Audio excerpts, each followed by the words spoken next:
Hello everyone, this is BearBN. Today I'm going to introduce 3 categories of flipping targets that can help you earn a stable 10 Divine Orbs per hour. I'll also show you 2 methods for discovering these kinds of opportunities for yourself. First, let me show you the results.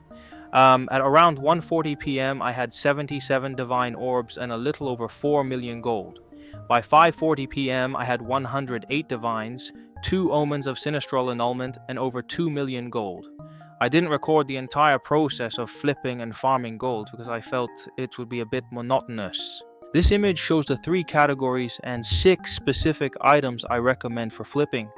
I personally classify them as treasure targets, race to list targets, and steady targets. The treasure target is the Omen of the Ancients, an item that absolutely no one would expect. As you can see from its gold conversion rate, the profit is excellent whether you're buying with Exalted Orbs and selling for Exalted Orbs, or buying with Exalted and selling for Divine. From my personal experience, its turnover is incredibly fast and it doesn't require a large amount of starting capital. It's an absolutely fantastic target. The race to list targets are the Ancient Collarbone and these 2 fragments. Their strength lies in the high profit margin when buying with Exalted and selling for Divine. However, I call them race to list because when you're buying with Exalted Orbs, you have to pay very close attention to the bidding competition. If you're not careful, someone will outbid you in an instant. Finally, we have the steady targets, the Preserved Cranium and the Omen of Sinistral Annulment. Their profit margin for buying with Exalted and selling for Divine is also quite high. I've found that the bidding competition for these items isn't as fierce. Of course, they have their downsides. The Preserved Cranium doesn't sell very quickly when listing for Divine Orbs, so you have to be patient. For the Omen of Sinistral Annulment, you'll need to exchange for a lot of Exalted Orbs to buy in bulk, which can be a bit of a hassle. Those are the 3 categories I recommend based on my personal experience. Of course, feel free to explore other options and leave your thoughts in the comments.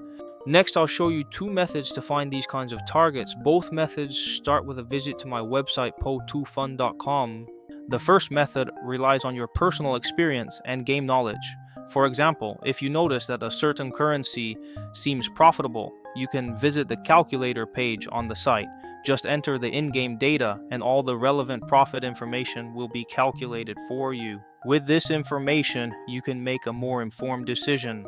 The second method involves using more of the services on the website. You can try it out first. If you go to the trading page, the site will display the profit margins for various currencies under different scenarios, like buying with Exalted and selling for Exalted, or buying with Exalted and selling for Divine. It also shows turnover volume and historical data. In fact, this is exactly how I discovered and tested the 3 categories of items I mentioned earlier. That's all for this video. If you found it helpful, please like and subscribe. I also welcome you to visit my website and give it a try.